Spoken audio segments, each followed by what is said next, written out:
This is our revision class number 1. It's me, Dr. John Nyamunda, and my colleague. Introduce yourself. It's Yumna Gatta here, and today we'll be presenting to you the revision class for investment 2601 to prepare you for the exam. And we are going to take turns to say, Yumna will do a few questions and I'll do a few questions. The idea, ladies and gentlemen, is for you to participate. If you come here to listen, you are wasting your time. But if you came here to participate, to do the calculations, to do it quickly, then it will be productive for you. So yes, we want as much interaction as possible. Ask questions. Yeah, this is your opportunity. You have us live here with you. And these slides are going to be saved on My UNISA. My UNISA, ladies and gentlemen, is where we are supposed to communicate with you. That's the rule of UNISA. And also it's a wise rule because it's a platform where everyone has access to. So when we are posting anything, we post it on My UNISA. When we communicate anything, we communicate it on My UNISA. But now it's 2 past. I think we can start, Yumna. Yes, we can start it. Thank you. Okay. And take it away, Yumna. All right, perfect. So we're starting off with some questions, and for the calculations we'll be doing examples and then offering you a question. But in terms of theory, we're starting with the questions, and I'd like you to attempt the first question, which says, which investment do these characteristics belong to? It is illiquid, thus it may not be able to redeem at any time. There's usually a lock-in period to prevent aborting any strategy. There's a private pool of investment capital that is limited to the partners. It is managed by a general partner who earns fees based only on investors' profits, not losses.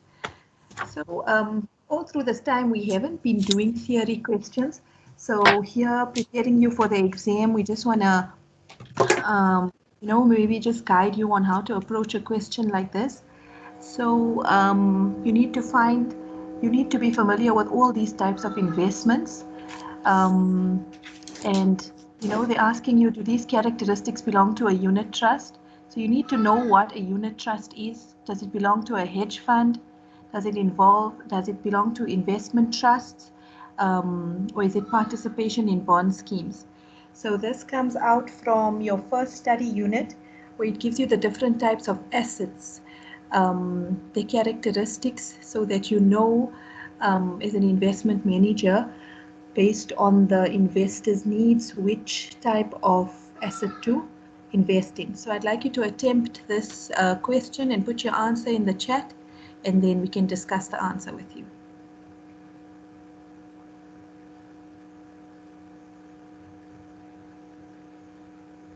I can see we have 3 answers already, but so we have, let's see, Muyumna, let's see how many people we have so that we know what we have 23 people. So I think 3 is too few. Let's have more. Okay. So like these questions are from your assignment, so I can see, okay, but Tsatsana says she can't see the screen, but we are sharing and the screen is on. Do you want to maybe try logging in and logging out again? Yeah, okay. True. Okay. Okay, and we are getting lots of responses now, Yumna. Yes, so I think the correct answer is hedge funds. If we can go to the next slide. So, it can't be unit trust because unit trusts are not illiquid. It's not based on the profit or losses. It's based on, it's not a private pool of investors with an investment manager. It's like, you invest a small amount in a lot of different securities. So it can't be a unit trust. It can't be an investment trust because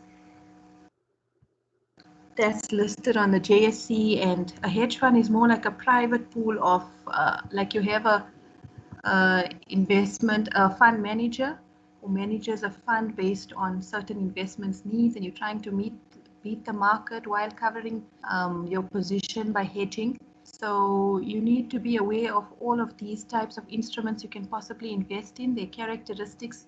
Are they liquid? Are they illiquid? Who manages them? How do the profits work? To be able to answer these types of theory questions. Okay, so if everyone is comfortable with that, we can move to the next question, the next slide.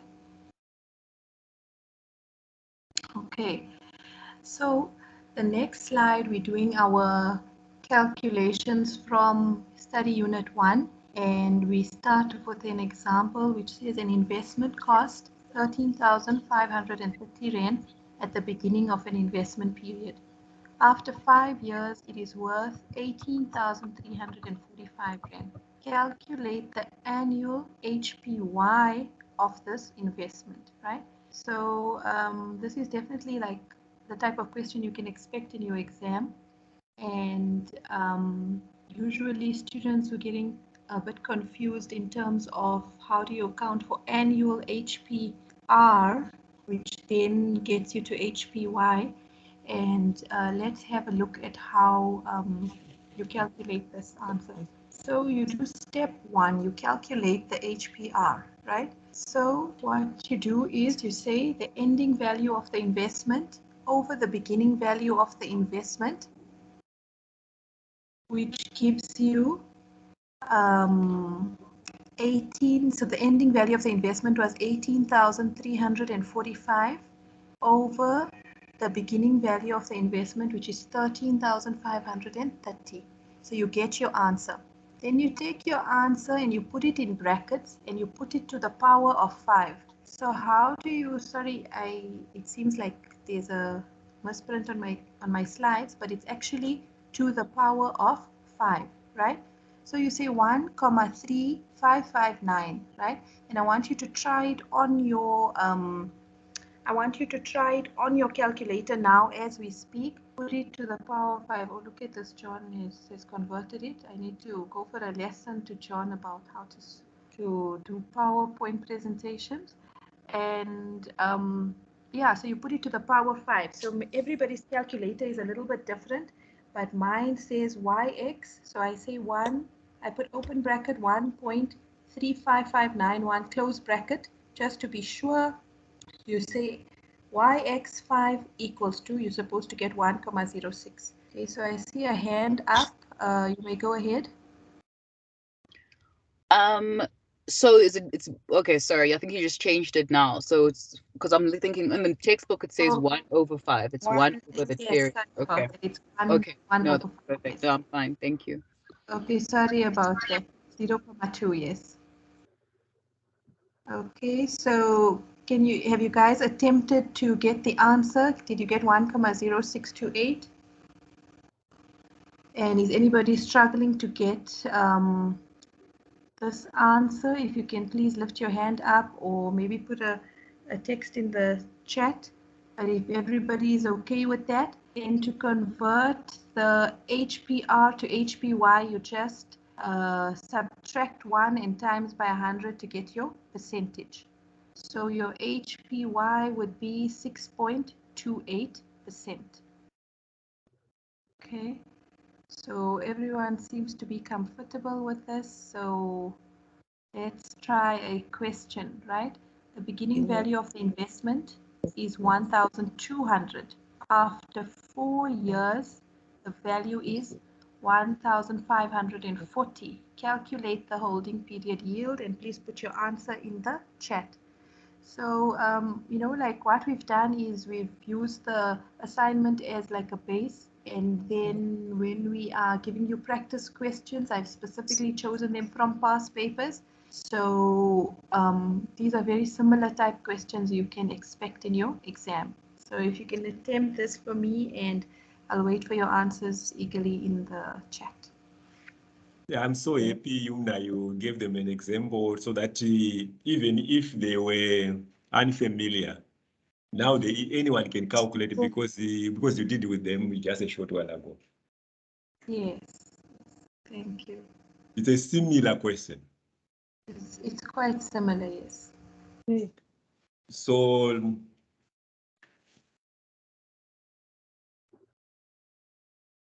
Kaiser, I don't know what Kaiser is talking about. Kaiser Makatis in. Oh, Kaiser, yes. We've got an answer from there. Is he helping us work it out? Okay, so we got some answers there from Tandeka and Kaiser. Okay, we're getting answers. That's good. That's good. Tandeka is there. Kaiser, I don't know what you're talking about. Amelia Fisa, I think you wanted to say point, not a zero there. Yes, but that's fine. Oh yeah, then she corrected herself. Okay, yes. This is great. I'm receiving some, timely responses. This is like the time it should take you to do a question like this, and everyone seems to be preparing for the exam. And say Refilwes posted something in Petunia. Yeah. Can I ask a question? Yes. Sure. Okay.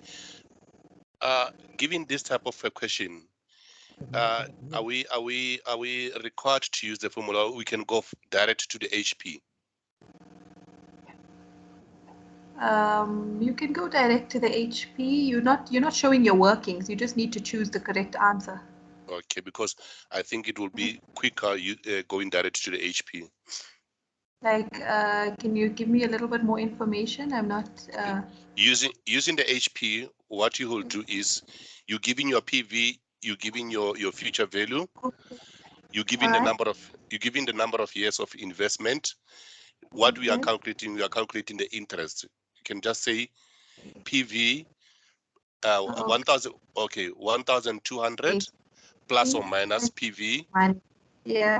And then 1540 FV, and then and then N, and then you just press your interest, IYR. And you get the same answer. 6.44 years. Okay, no, that's good. So that's another option. I always just use the formula here. So, but you can. There's a suggestion for you guys.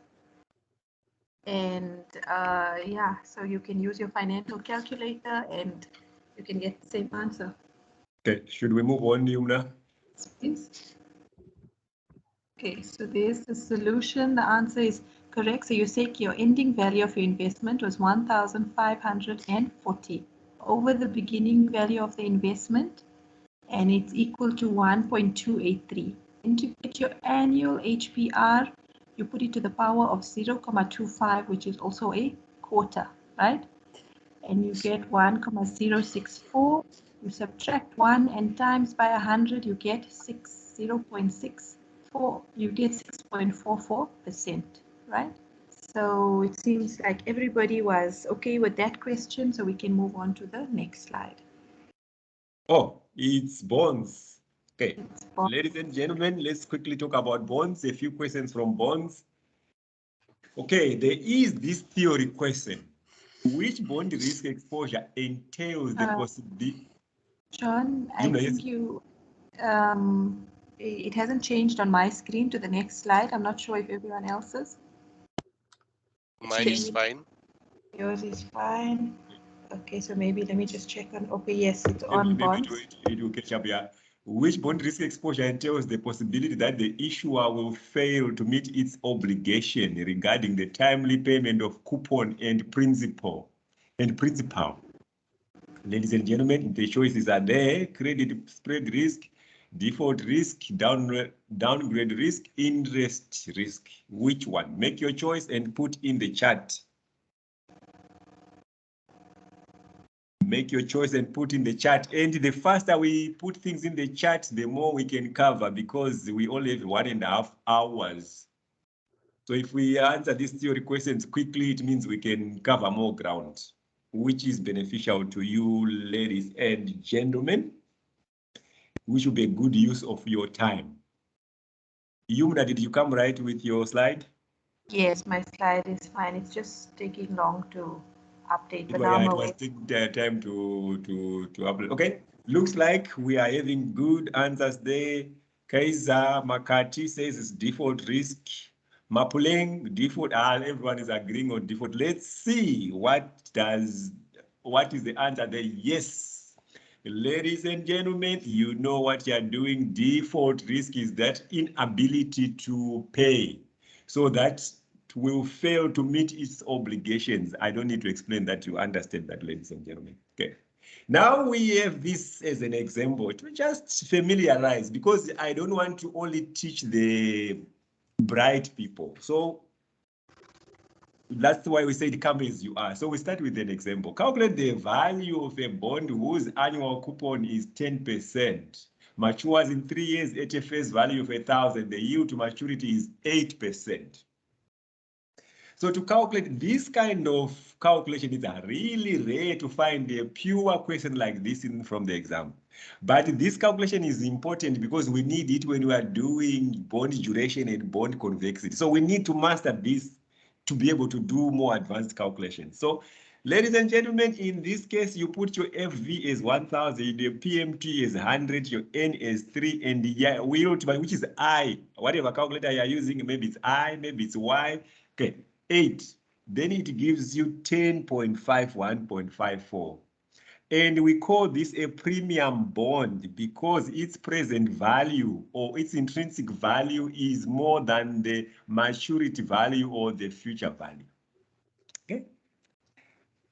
This one is yours. This one is yours, ladies and gentlemen. A zero coupon bond is a par value of 1,000 with a maturity of 20 years and a yield to maturity of 8% compounded semi-annually.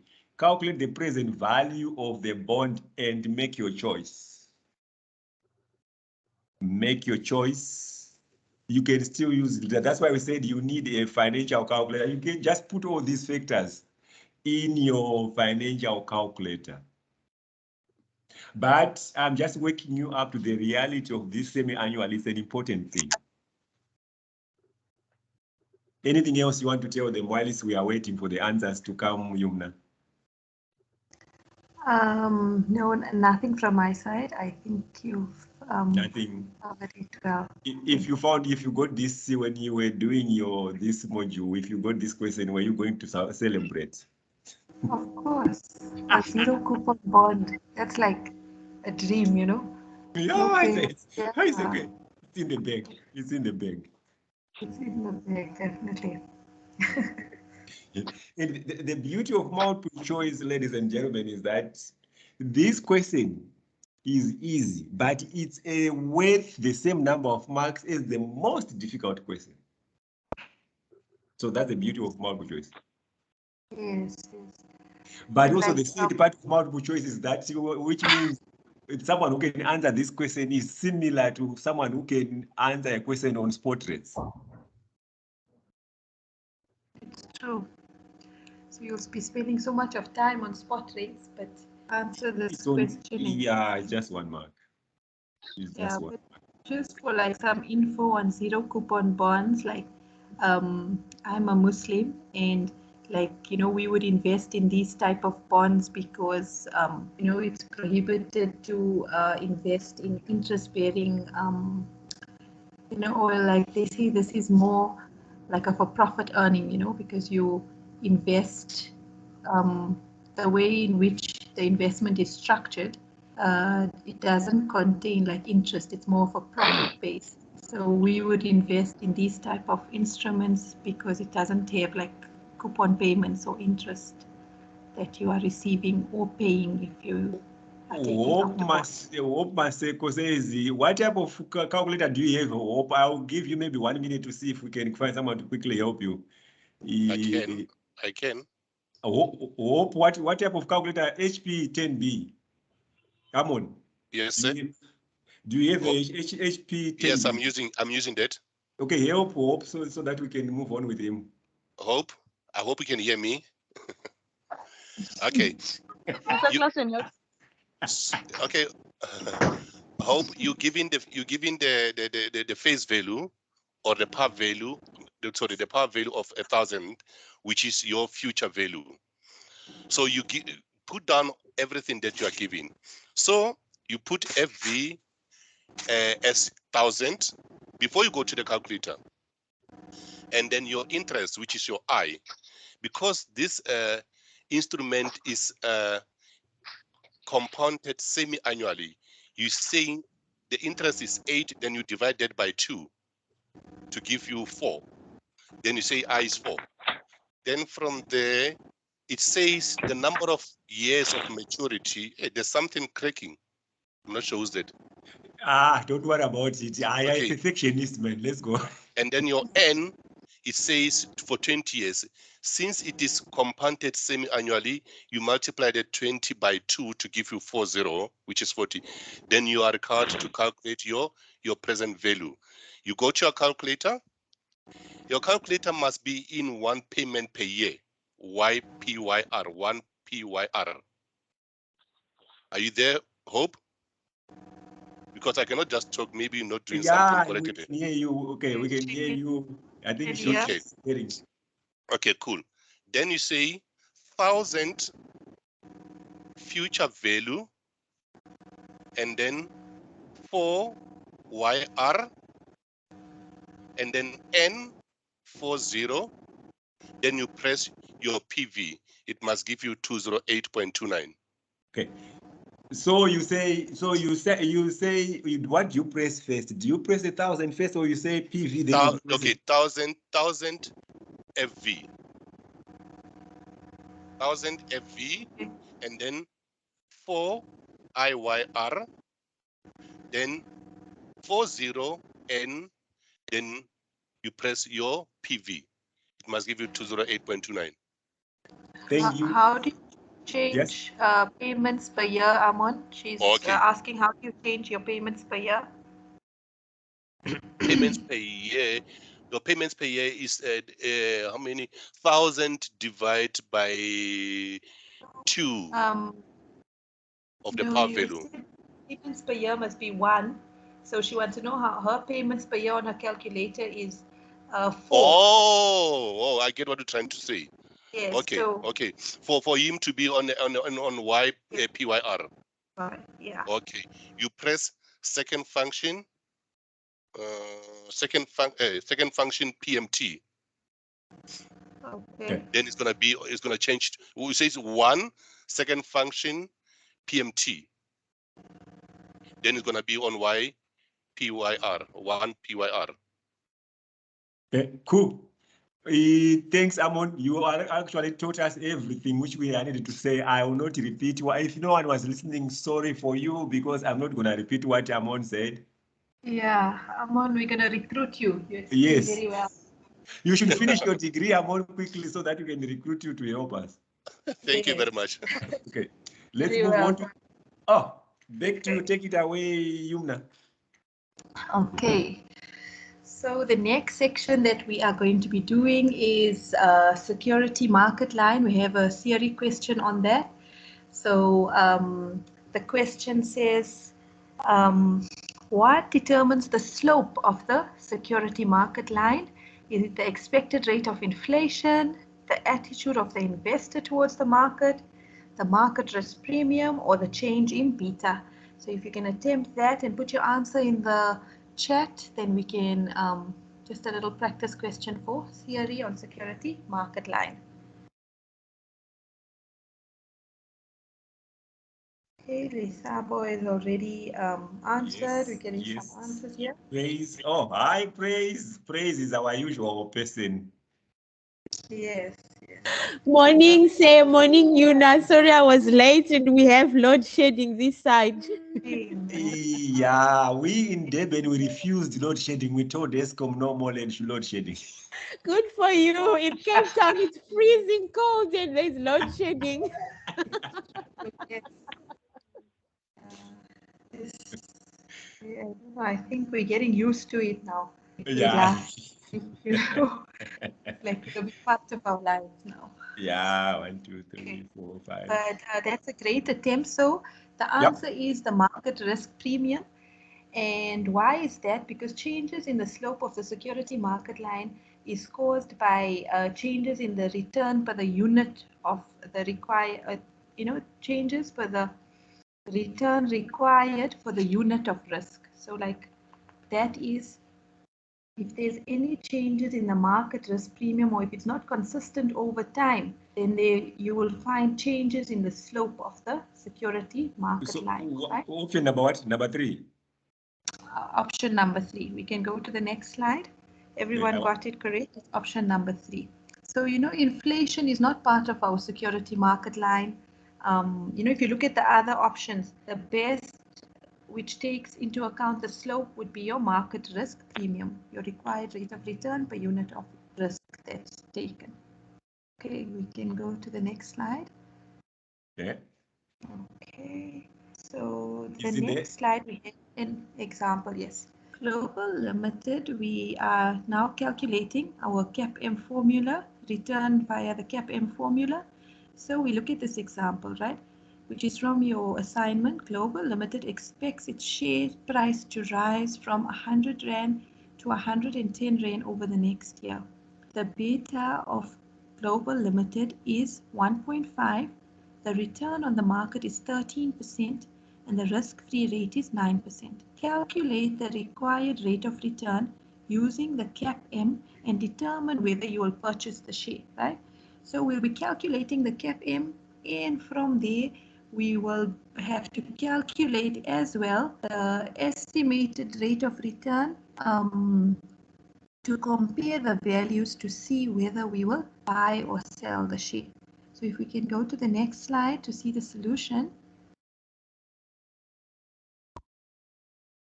Is it loaded there, Yumna? I'm just waiting for it to load. It's not loaded on my side. Maybe it's taking a little bit of time. It's taking time. Because on my other device, it's showing the next. Okay. Praise, are you seeing the new slide? Yes, it's here, John. So what we do is we first work out the HPR, our ending value of our investment, over our beginning value of our investment, which is 10%, right? Now, using the CAPM, this is our estimated rate of return based on historical values. We got our estimated rate of return, right? Now, we have to work out our required rate of return based on the risk that we are taking, right? So we substitute into our CAPM formula, which is our risk-free rate plus our beta times our market risk premium, right? Which is your return on the market less your risk-free rate gives you your market risk premium, right? So now, once you compute this, you will get our required rate of return is 15%, right? So the estimated rate of return is 10%, which is lower than the required rate of return. Therefore, the share is overvalued, right? So hence, I will sell the share. So when your share is overvalued, you sell. Undervalued, you buy because you want to buy cheap, right? We always want to buy on sale. So undervalued, we buy. Overvalued, we sell, right? So it's a simple calculation, but it's important to understand what you're calculating so that you can answer the question correctly. So if we can go to the next slide, we have a practice question for you guys, very similar. So this is from the same concept, assignment. We've taken a similar question from past papers, and you can attempt this question. Okay. N is a question there, Yuna. Okay, N, let me just check my chat here. HPR is expected the rate of return. HPR is the estimated rate of return. So that's based on historical values. We're working out what we're actually getting from this investment. So what we're actually getting using the HPR, which is your ending value over your beginning value, is 10%. But what we require based on the risk is 15%. And also HPR as a holding period return. Remember that for the calculation which we did. So HPR stands for holding period return, which is the same as, in this case, the same as the estimated return. Yeah. So basically you see like one builds on the other, but yeah, that's how we determine whether we buy or sell. Like each unit builds on each other.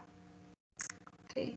So you can attempt this question and put your answer in the chat, and then we can have a look at the solution. Do you think they need the formula for that capital asset pricing model? Should I give them the formula?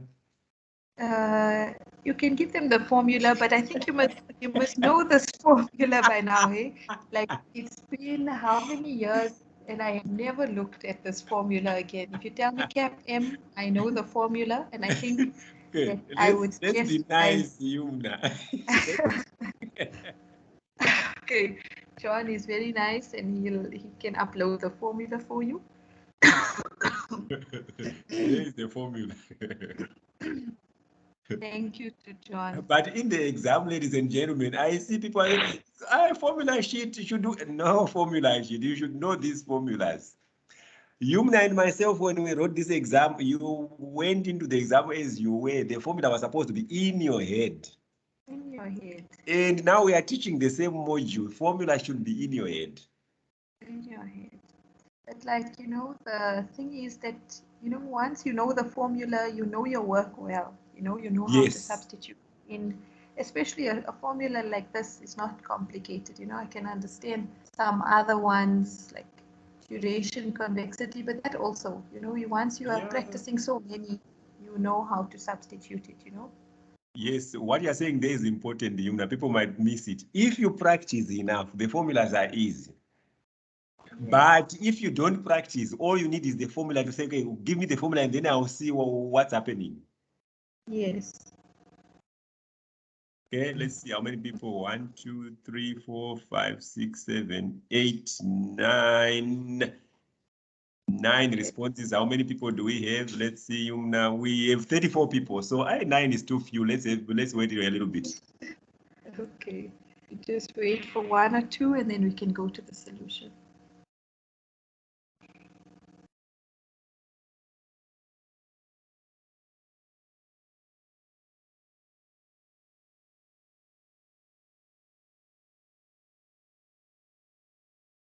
Okay, so at least we have about 12. We can go to the solution. Okay, so we first work out the required rate of return using the CAPM formula. So we say K is equal to 8 plus 1.3 times by 10 minus 8, right? So once you solve for this, you get 10.6%, right? So you say my required rate of return is 10.6%, which is lower than the estimated rate of return, which is 14%. So you say 14 less 10.6, which is 3.4%. The share is undervalued by 3.4%, right? So this was when the share is undervalued, what do we do? If anybody can put in the chat that when the share is undervalued, we buy, right? So in this case here, our required rate of return is less than our estimated rate of return, which they've given to us. So the share is undervalued by 3.4%, which means it's on sale. Please buy. Undervalued, please buy. All right. So it seems like everybody is okay with this type of question. We can move to the next slide. Oh, ladies and gentlemen, that's me. I am Dr. Bones today, so we are dealing with Bones again. This is a theory question, ladies and gentlemen. You need to read it slowly because when I read it slowly, it made sense. And dash yield curve is one in which the yields of the intermediate term issues are above the yields of the short-term issues, and the rates are on long-term issues decline to levels below those of short-term issues before leveling out. Is it an upward sloping yield curve? Is it a downward sloping yield curve? Is it a flat yield curve? Is it a humped yield curve?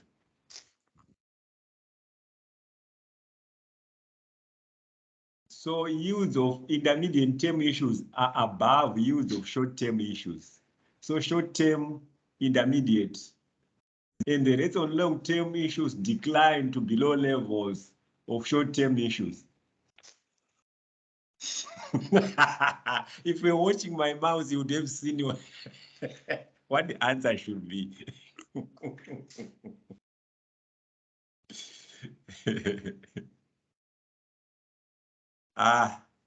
These people are too clever. 1, 2, 3, 4, 5, 6 people. Okay, let's wait. Let's wait. But we are making progress, Yumna. Yes, definitely. Because Like, I you know, see 9:36. 36, and also the participation is quite great. I'm so happy great, with yeah. it. It's prompt, enthusiastic. This is how we're going to get through the module. There are distinctions. Yeah, and we are going to, we have people who came and they want to be here, and I'm sure they're having coffee somehow. So they are ready for this. Definitely. Seem very awake. It's not one of those days where you can bring your whiskey and while you're sipping away. Okay, ladies and gentlemen, I'm going to show you the answer. The answer, most of you are right there. It's a harmed yield curve. Harmed because remember, short term, it's saying intermediate issues are above short term. So short term is here, intermediate are there. But long term are below, decline. So they do so this harmed like that. Okay. I'm happy you saw that, but okay, let's do this calculation example together. This is what I want to spend a little bit of time with. Calculate the yield to maturity and equivalent, it's called a bond equivalent yield of SA Breweries bonds whose face value is 1,000. The current value is 840. It matures in 10 years and the coupon is 15%. The yield to maturity, so to calculate the yield to maturity, ladies and gentlemen, is easy. We are putting all in our calculator. So we say FV is equals to 1,000, PMT is equals to 150, PV is minus 140, N is equals to 10. So what is our I? Our I in this case is 18.641. So this is our annual yield to maturity. Now, how do we calculate bond equivalent yield? Is simple, guys, quick symbol, ladies and gentlemen. We say it's 1 plus EY minus 1, which is equal to 1 plus this one, 1.1864 to the power 1 over 2 minus 1 times 100 times 2. Times 2, because this gives you a 6-month period equivalent yield. Then we do this and times 2 gives you that. That's simple. It only makes sense when you're doing it. So same question. An investor has 8% paying bond with a par value of 1,000. The bond has a market price of that 88,401 and is 25 years to maturity. Calculate the yield to maturity and bond equivalent yield. Then your options are there. Praise wants me to go back to the slide for a minute, okay? Praise, look at it. But I think you are looking at this one, bond equivalent yield. So remember, bond equivalent yield is 1 plus equivalent yield to the power 1 over 2 minus 1. And this EY is this number, okay? Okay, going once, going twice, praise, it's all gone. Now, there is yours. Yumna, bond equivalent yield, was it a popular question? No, not really. It wasn't really. No, not a popular question actually. Yeah, but yeah, I think it was in the assignment, so I did look it up. Yeah, so I think it's very good that you are, because we haven't covered, well, I haven't covered it in my tutorials as well as the past exam questions. Yeah, past exam questions as well. But then I was more focused on this assignment 1 questions, but I haven't come across it in a hurry. But then I think it's very important if it's in the assignment, like, you know, you can expect a question like this, don't you think, John? Yeah.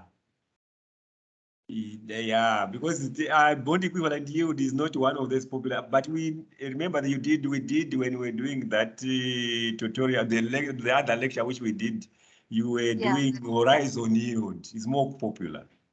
Yes, horizon yield is in I've seen it in every exam paper. Was it in the assignment? Yeah, it wasn't in the assignment. Yeah, horizon yield I definitely saw in every previous exam paper, but like I never did horizon, like these calculations wasn't part of my undergrad. The first time I came across it was with tutoring investments, but I think it's an important calculation to cover. Yeah. People are fighting with this question. Give them a little bit time. Okay, Ryan is okay. Okay, now we have two people who came on top. They were wrestling it and it's all in the ground now. So these responses are impressive. Keep them coming. Yes, because there was a lecture some time ago I did where you ask a question, no response. Yes, of course, no response. That's why I'm saying, like, if I get one or two, it's like, okay. Yes, then you remember you're on Teams. No one is saying anything. So it really felt like, yeah, I was talking to myself. Yes. Everyone, we were just preparing for the recording. Yeah, yes. Yes. Everyone was just ignoring. Can I ask a question, please? Yeah, you can ask. Are you going to cover horizon yield today? Because it's one of the more challenging concepts that I'm struggling with in terms of horizon yield. We don't have a question on horizon yield, but you know what? You are in luck if you go to the on my UNISA. Yes. We have a 5-minute video on horizon yield. I think I have a 5-minute video there. Yumna, do you remember? Do we have a 5-minute yield on horizon yield? I'm sure you did. Let me look. Let me look if we have. Let me look at my list. Duration. No, I don't think you didn't cover your horizon yield in the No, I didn't cover horizon yield. I don't see horizon yield. But we did in our live tutorial, yes. Tutorial as well as the class. We did an in-depth explanation, but we will put one up. Like if it's good, you letting us know so we know what to upload for this week coming up. Okay. So yes, so we'll definitely prepare you for it for the exam. Yeah. But are the tutorial classes also available on the platform as well, or is it just a live class?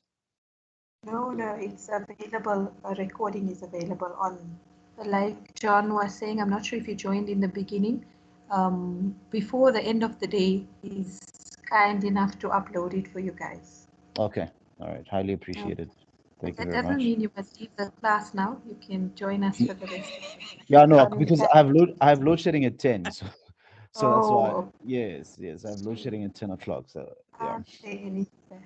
Load shedding. So you have 15 minutes. You'll be load shedded. Yeah. But we post, and most of these things we're covering, and some of the things we are not covering, we covered them before in live classes, in videos, and remember, ladies and gentlemen, we need a phrase calculator battery ran out. It's a good thing it ran out while it's in the class. You can imagine if it runs out in the exam, you'll be crying. Okay, ladies and gentlemen, let's move on. Okay. I just wanted to tell Praise is that you guys must remember to change your notation when you're working out interest rate, when your present value must be on a negative and payment and future value in positive. That's how you won't get an error for interest rate. 100%. I was ignoring that question. Okay. Okay. Ladies and gentlemen, FV 100,000, PV minus 88,401. PMT 8,000 because it's 8% of 100,000 and 25 or interest 9.2%. I think this is what we're looking for, yield to maturity. Then bond equivalent yield, the same formula which we used, but now we're saying 1.092 to the power 1 over 2 minus 1 times 100 times 2 gives you 9%, which was option number, oh, most of you got it right. Option number 3. Yeah, option number 3, most of you got it right. Okay, let's see. Oh, take it away, Yumna. Okay, let's move on to the next section, which is company valuation. So let's start off with a theory question. This is quite a popular one, so please make sure you're familiar with these concepts. Which of the following orders is most useful to short sellers who want to limit their potential losses? Is it a limit order? Is it a market order, stop buy order, or stop loss order? Please attempt the question and put your answer in the chat. And ladies and gentlemen, those are a little bit shy like me. You can put your questions in the chat. Me and Yumna will be just talking and going on, and we are assuming if you have a question, you're going to ask it. Otherwise, we'll be just telling you stories. Meanwhile, you have a question and you don't ask it. Please do ask your question. Ask your question. If you don't ask it, then we are assuming you are doing fine and we continue with our lives non-stop. And we know what, we'll be so happy that we are covering more ground. Because remember, we said we have like 80 slides. So yes, then at least we know we're completing for today. Yes, we are so happy that we are moving. If we are moving fast, it means by the end of this, probably we'll be left with 20. Then we have an opportunity to add more questions for next week. Yes, definitely. And like, you guys mustn't get confused, because this question which I have uploaded here, you must read the question. Don't think it's the same one as the assignment, because now I just started changing it up because just to prepare you better for the exam. So which of the following orders is most useful to short sellers who want to limit their potential losses? Okay, let's see how many people have responded. 1, 2, 3, 4, 5, 6, 7, 8. 8 is Yumna out of 37. It's low. Ladies and gentlemen, if it's optional, we just put anything. You can just say, my mother told me to choose this one. Then you choose. It sometimes works, Yumna. Don't even underestimate the power of that. John always gives the suggestion, so I think you guys must really take it into account. From you, not me, really. Yeah, but it's true. So On it's every my other mother aspect told of life. me to choose this. Oh, so it will be number 4. Yes. Okay, let's show them the answer, Yumna. Do you think we should wait? Yes. Go through the answer. Okay, so Where is this in the textbook by any chance? Sorry. it's on the section on, I think it's company valuations, right? Yeah, I think it's company valuations somewhere. Company valuations. You know, I'm working with the older textbook, but I'll post on my UNISA. I'll try and get some information on the new textbook, but it's in the older company. So it's a stop buy order, right? So a stop buy order is an order to purchase a security only once the price of the security reaches a specific stop price, right? That's called a stop buy order. The stop price is entered at a level or strike set above the current market price. So it's like basically a strategy to profit from the upward movement in the stock, right? But it's like something you enter into in advance so that you can limit your potential losses. Like, it mustn't go past a certain point, then I'm going to sell out, right? Or buy out. So it's just a limit that you enter into, right? So which of the following orders is most useful to short sellers want to limit their losses, it's a stop buy order, right? In a stop buy order, it's setting a limit, right? Once the price reaches a specific stop. And Okay. what are short sellers, Yumna, so that we are on the same page? Because I'm confused about those short sellers. Are they the people who are not told what's that? No. So when you are going long, you are buying, right? When you are going short, you are selling. So it's a short seller, right? Useful to short sellers. Is that right, John? A short seller is a person who's entering into, you want to sell short, But you don't, right? I think it's you don't own the asset. You don't own the asset, okay. So that's what makes it short. Useful to short sellers, okay. All right, so But at least they can still be tall people, but they are short because they don't own the asset. Okay. Thanks for that, John. Short sellers. Okay. So study unit 4 is company valuation. So we are valuing companies using the dividend growth model.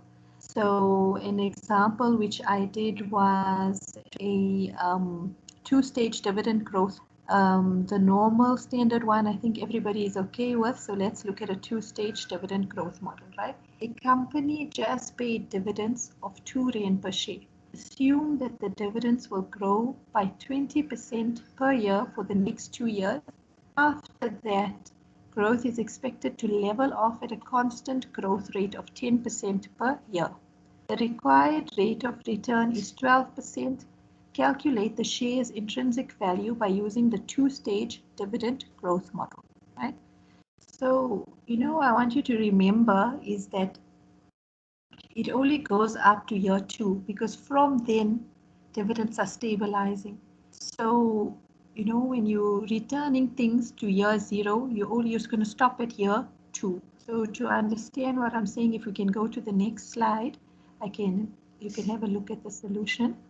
So it's option 2. So you have dividend in year 0 is 2 Rand, right? So in D1, it's going to grow by 20%. So we say D1 is 2 times by 1.2, which is just increasing the value by 20%. Your dividend for D1 is going to be 2 Rand 40. In D2, 2 Rand 40 grows again by 20%. It's 2 Rand 88, right? Now, D3, we are working out to get the full value, right? Because in D, after this, dividends are stabilizing. So they're stabilizing at 10%. They're stabilizing at 10%, that's right. So now we have to bring everything back to year 0, right? So to get D1 to year 0, right? What we say is, you say 2 Rand 40 divided by 1.112, right? To bring it back to year 0, right? Then we had 2 Rand 88. You say 2 Rand 88 divided by 1.12 to the power 2, right? Because it's been 2 years. So you have to say 1.12 to the power 2 or squared. You get the answer. You say 2 Rand 88. You divided it by that, right? So that's for your dividend. You're bringing it back to year 0, right? Now we have D3, right? We say D3 divided by our 12% rate of return less our growth rate, right? That's how you get the price. We're working out in D3, we're working out the price. So the price is going to be 3 Rand 16 cents or 3 Rand 168 divided by 0.02, right? To get the answer.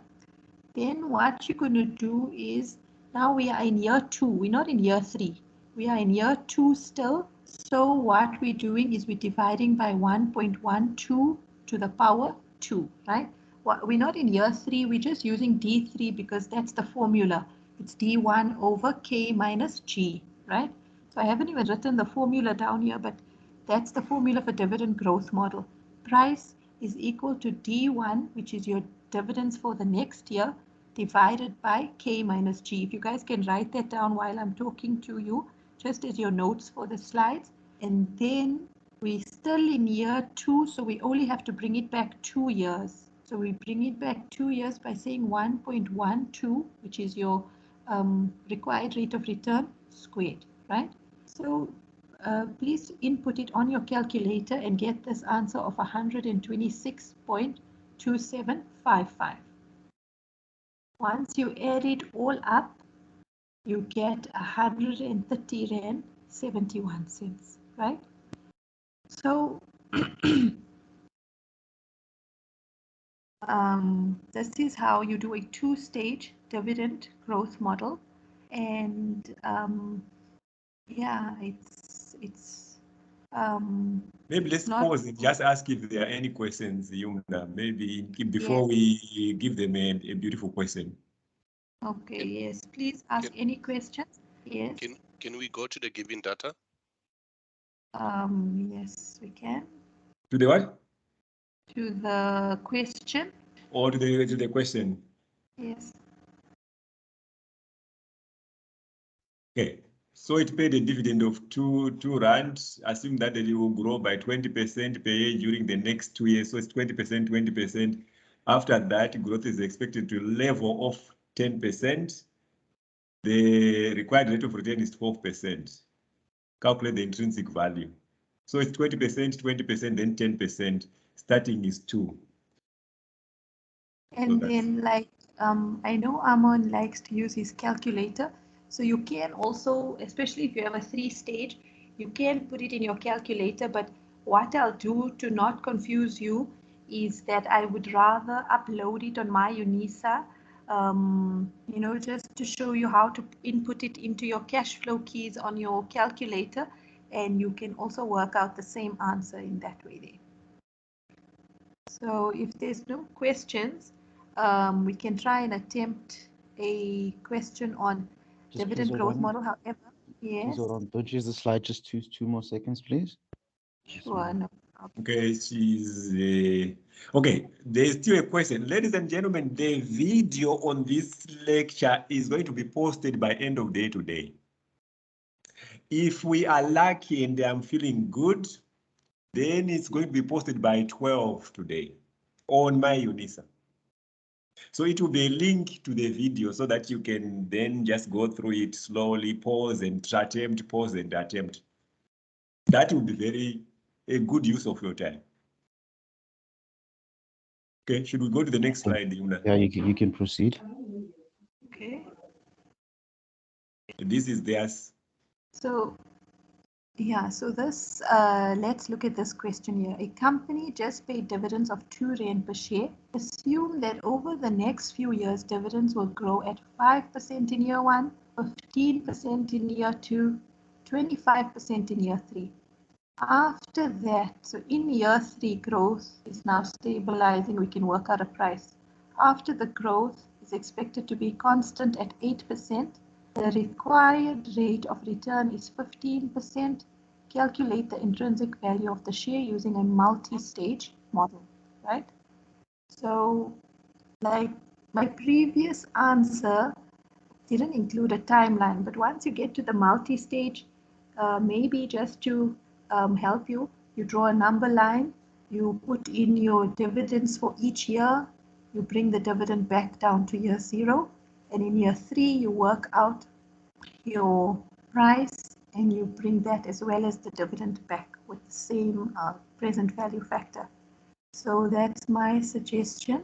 So if you can attempt that and try and come with an answer. Yeah, so the 3-stage is really similar to the 2-stage. The only difference being the growth rates are not the same. Yes. The 2-stage assumes a constant growth rate for an initial period and then a flat growth rate for another period. For a 3-stage, it's growth, then a constant, but the concept is exactly the same. It's quite similar. Okay, so I also wasn't aware of that. I didn't. So in the 2-stage, it grows at the same rate for the first 2 years, and then it stabilizes. So now in the 3-stage, it's 3 different growth rates. Okay, that's great to know. But very similar to calculate, you're right. Yeah, the calculation is the same. It used to frighten me when I was younger, because remember I'm 25. Did I tell you when I'm 25? You sound 25, John, definitely. Definitely. How come you don't believe? No, it's just that you told us of your 14-year-old at the beginning. So it's just a little bit, definitely 25 and 25. You were not listening correctly, Yumna. I said my 4-year-old. Your 4-year-old, you're on my level now, John, with the 4-year-old. Okay.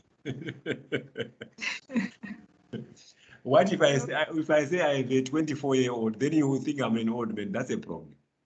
Yeah. No, but I mean, we know at heart, John, definitely not older than 25, eh?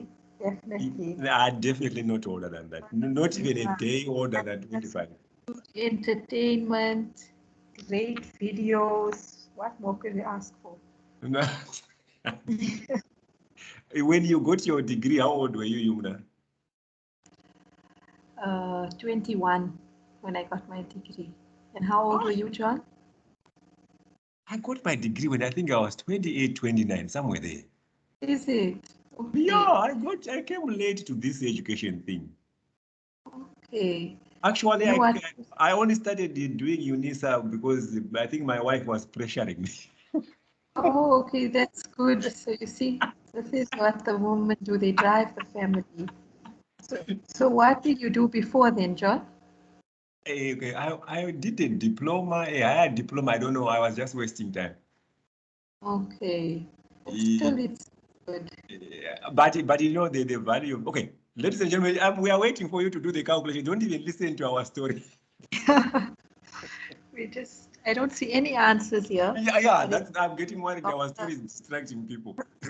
If there's anybody who is struggling, if I can just walk you through it, take your dividend and grow it by 5%, then by 15%, and then by 25%. So you have your 3 dividends.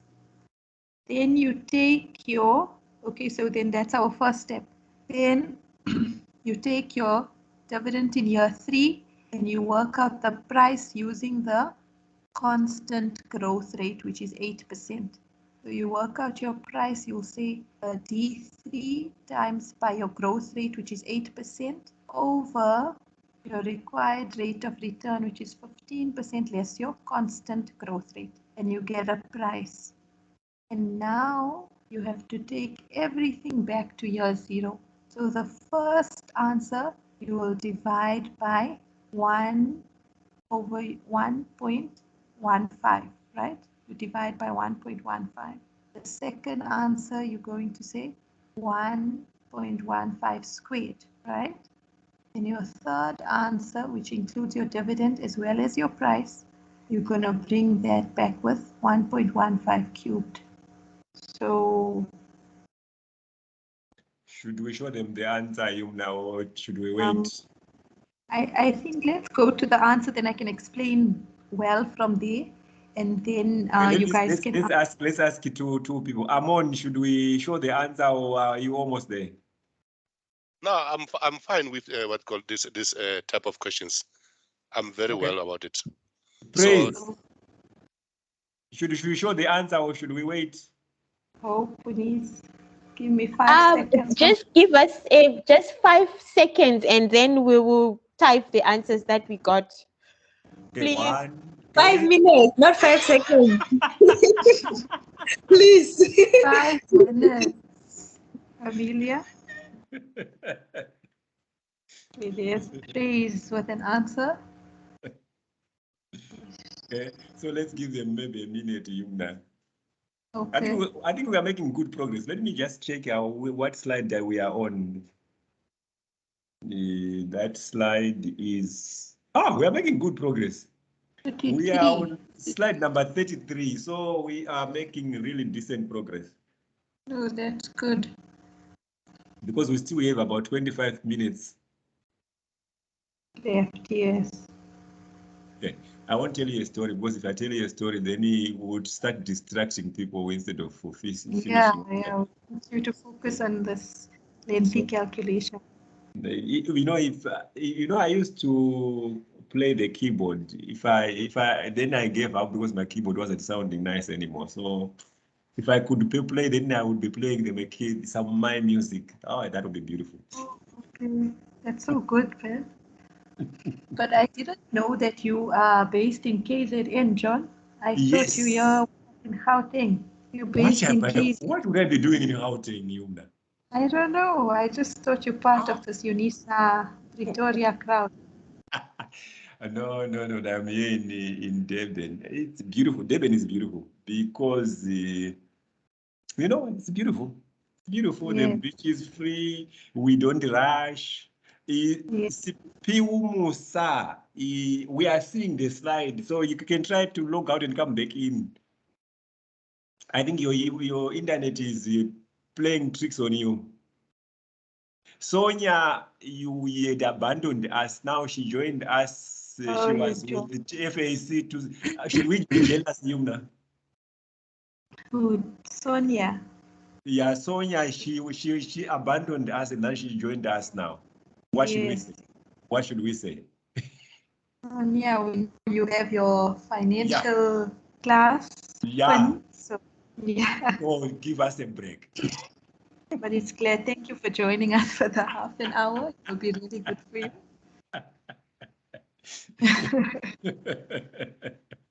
Okay. It's good to see you, Sonia. We remember we record this and post it the same day, so you can always watch it on my UNISA or download it when you go to my UNISA. Should we show them the answer, Yumna? Yes, please. I think we need an answer here. Okay, so Praise, you are on the right track, but let's see how did we get this answer, right? So what we do is we start off here with 2 Rand, right? We have 2 Rand dividend and we grow it by 5%, right? And you get 2 Rand 10, right? Before we go to this required rate of return, let's go to, we take 2 Rand 10, we go to year 2. We grow it by 15%, right? And we get 2 Rand 42, right? We take the 2 Rand 42, we grow it now by 25%, right? Yes, you grow it by 25%, right? And then you get 3 Rand 02. Now our dividends are stabilizing here from year 3. So we work out dividends for year 4 to put into our formula. So when it grows by 8%, we get a dividend of 3.26. We divide that by our required rate of return 15% less 8%. And once you divide that by your present value factor, you get 30.62. So if you guys can please do that on your calculator, right? So now we've already brought this back to year 0, right? Our third dividend, we divide by the same amount, 1.15 cubed, to bring it back to year 0, right? Our dividend from year 2, we divide by 1.15 squared, you get 1.83. Our dividend in year 1, we divide by 1.15 to the power 1, because it's year 1, you get the answer for year 0.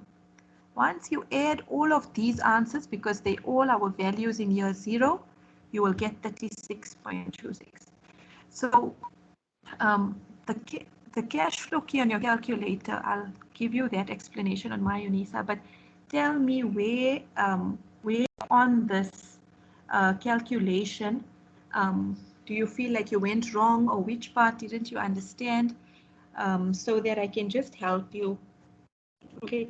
So Sonia said she needs, but this is just normal calculators, normal calculation. It's nothing to do with financial calculator, simple multiplication and simple multiplication. The only part where you would input, I don't know if you have a squared on your, no, not with the cash flow key. I'm going to put it on my UNISA. But for now, I just want you to understand what we are doing. We first calculate the dividends. Then once you go here to the bottom of where we say 183, this is how we bring everything back to year 0 to the present value. We bring it back because these are all future values. 2 Rand 10, 2 Rand 42, it's what we're receiving in 1 year, what we're receiving in 2 years, what we're receiving in 3 years.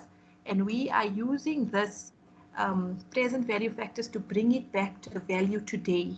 In 3 years' time, we're receiving 302, but what is its value today, right?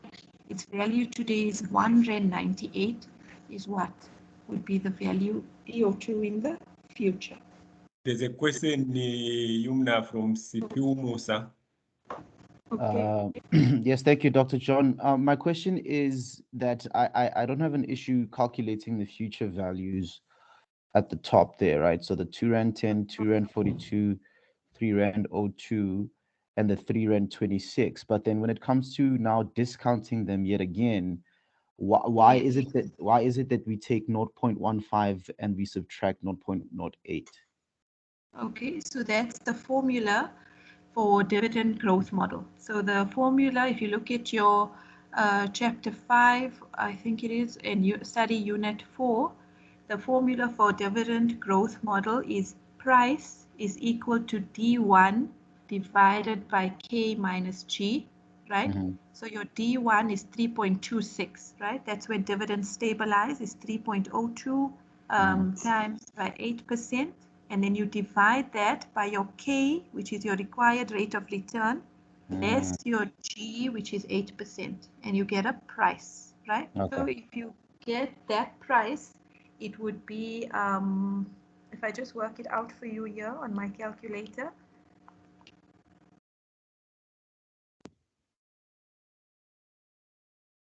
we will say 3.26 divided by 0.07, which is equal to 46.57, right? So your price at year 3 is 46.57. Then you divide that by 1.15 cubed and you'll get 30.62. You get 30 Rand 62 cents. To bring it back. Is it clear this Sipiu Musa, because I think he went up again. Yeah, no, I think it's okay. I understand what's going on. I just need to practice it a bit more. Yeah. Oh yeah, okay.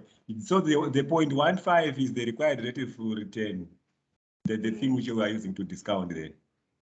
Yes, yes, And I this see that. 8, like Yumna is saying, is the growth rate. Is the growth rate. Okay, nice. This part, ladies and gentlemen, this part where we have a note there, did you assume that it's not there? Yumna is going to do a video on it and post it on the chat, but just do this part up to here. So I don't know if any of you did try it, but you basically enter all these cash flows onto your cash flow key.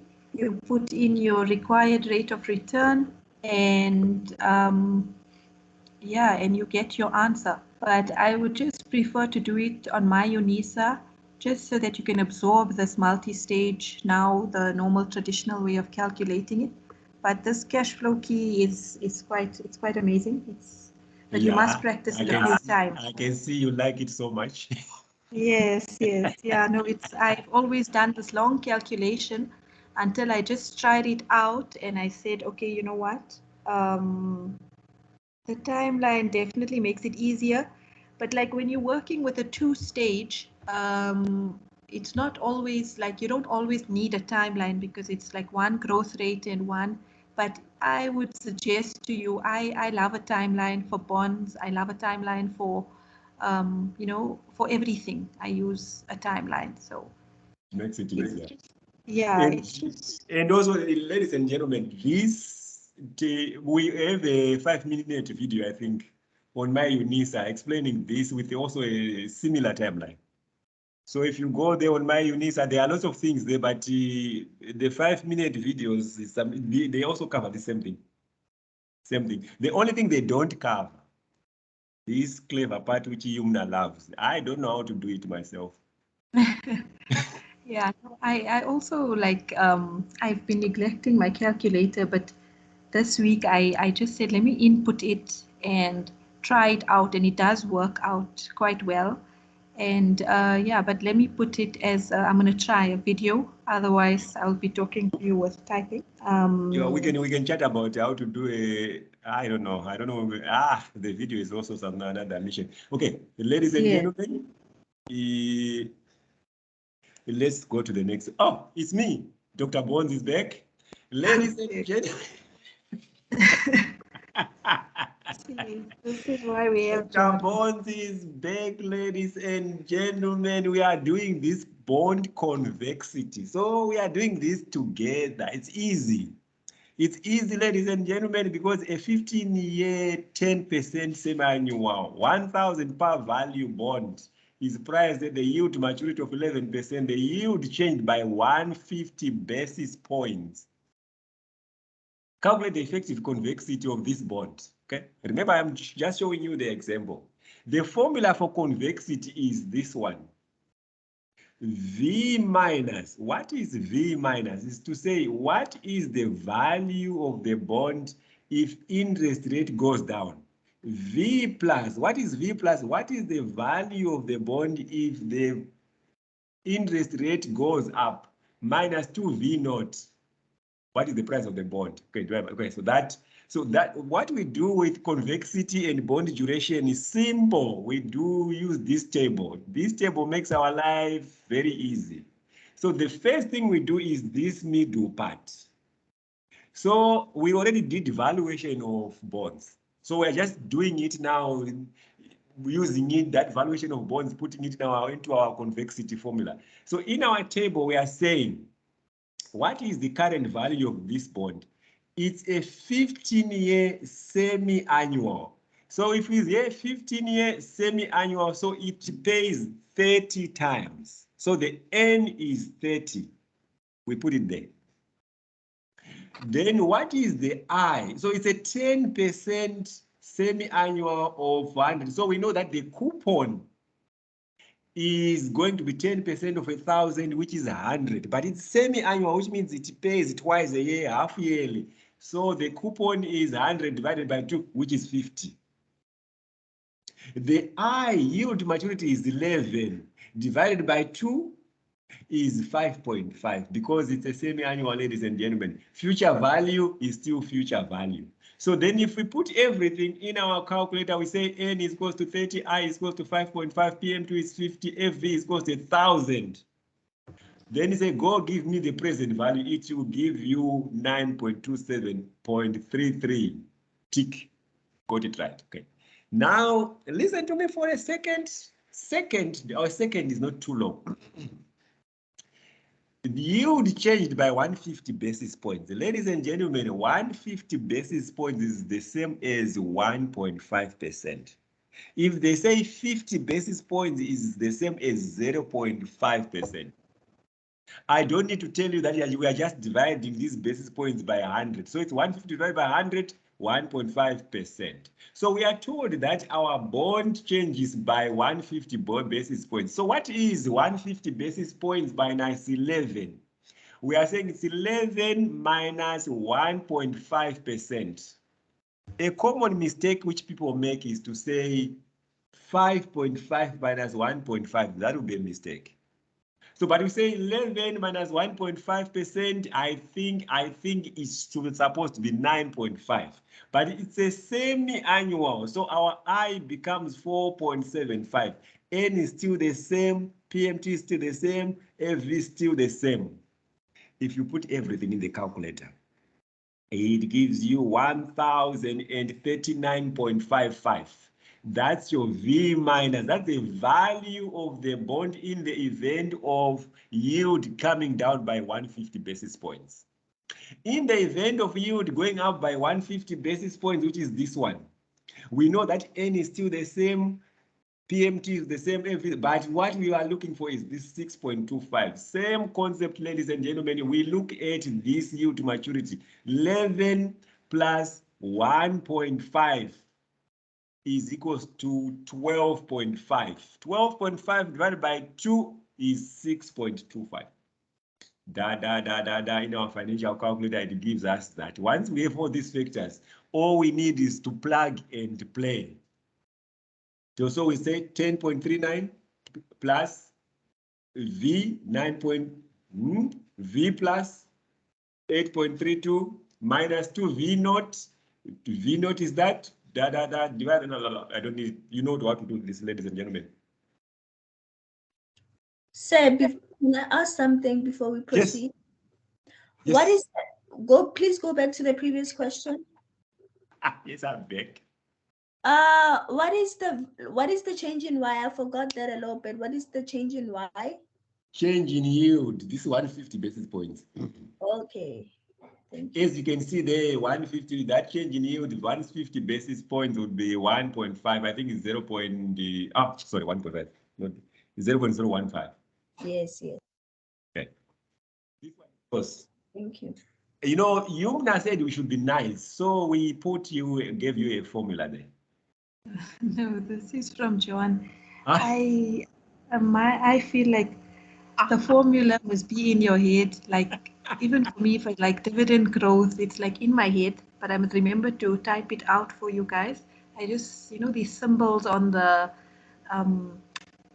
this typing, I need to go once you guys break for exams. I'm going for an Excel course and a PowerPoint course, and then next semester I'm going to be ready.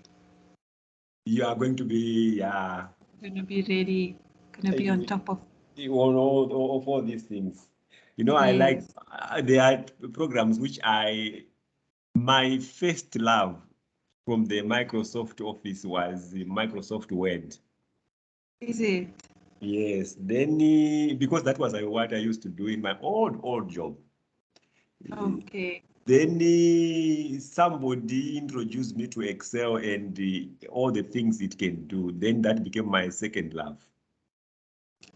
But that's really good because, I was quite a diligent student at university, but I just decided to skip this module called, I think it was BIS or something like that, and got someone to do the assignment for me. That's like the biggest regret of my life because it did Word, PowerPoint, and Excel.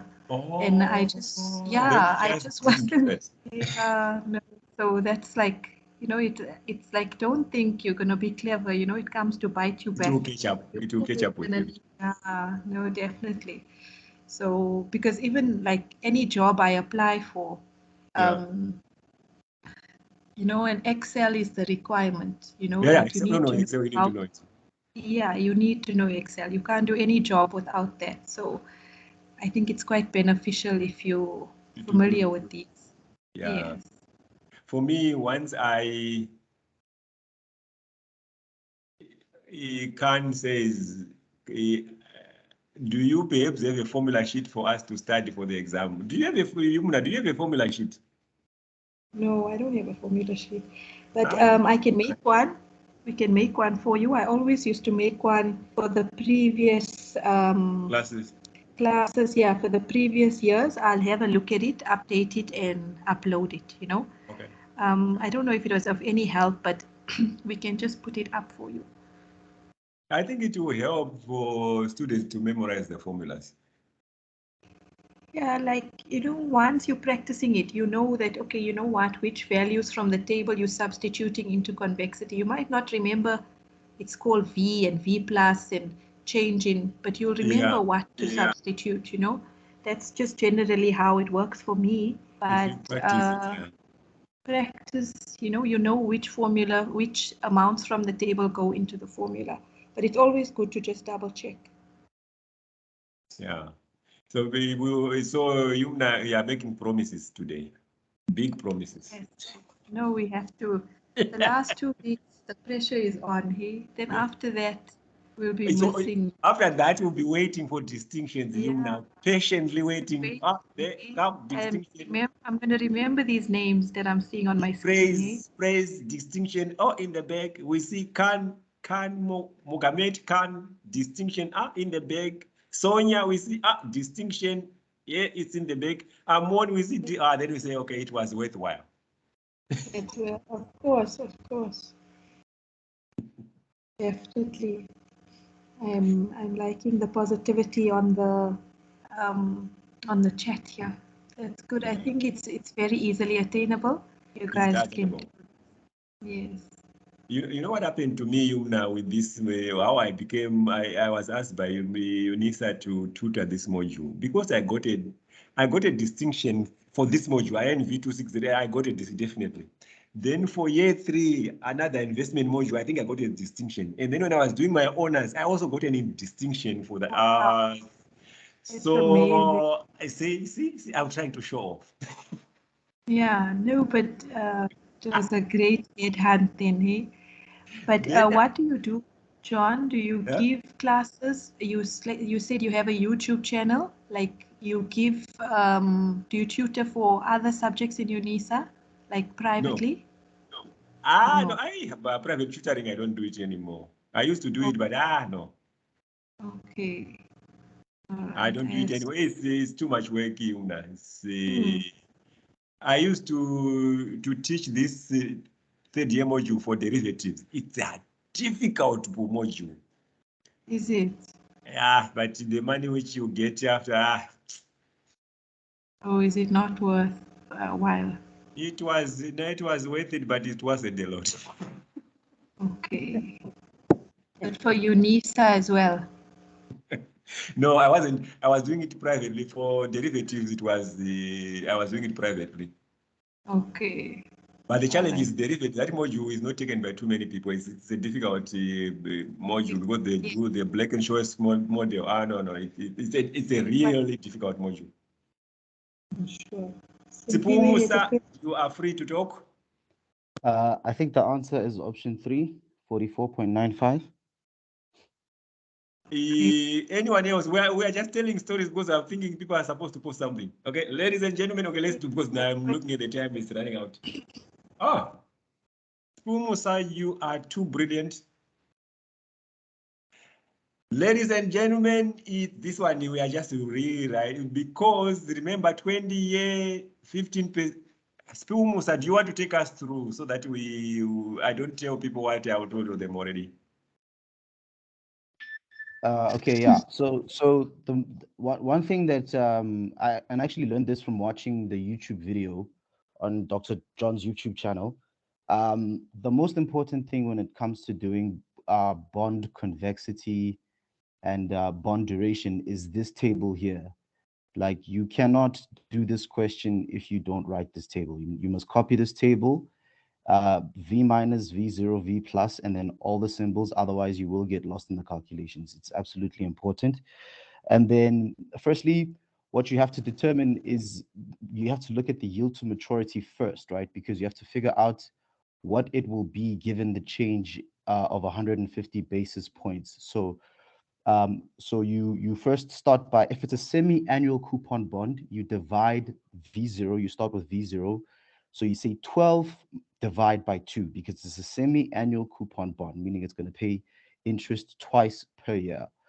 And then what you do is that you say 12%, which is your yield to maturity, minus 150 basis points, which is 1.5, right?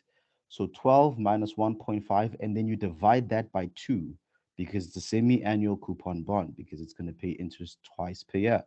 And then once you do 12 minus 1.5, divide by 2, it's going to give you 5.25. And then you do the same for V plus. 12 plus 1.5 divide by 2 will give you 6.75. Perfect. You've got your I first. Always start with your I because the rest of the stuff is easy to determine. And then N, semi-annual coupon bond, meaning that the N period will be multiplied by 2 because it's going to pay twice. It's going to pay interest twice per year over 20 years, meaning that it's going to pay 2 times 20 periods, right? Meaning that N will become 40. So 40, N is the same for all of the variables. So for V minus, V0, V plus, it's going to be 40, 40, 40 for your N input, okay? And then for PMT is also quite confusing, but if you practice it enough times, you can get it right.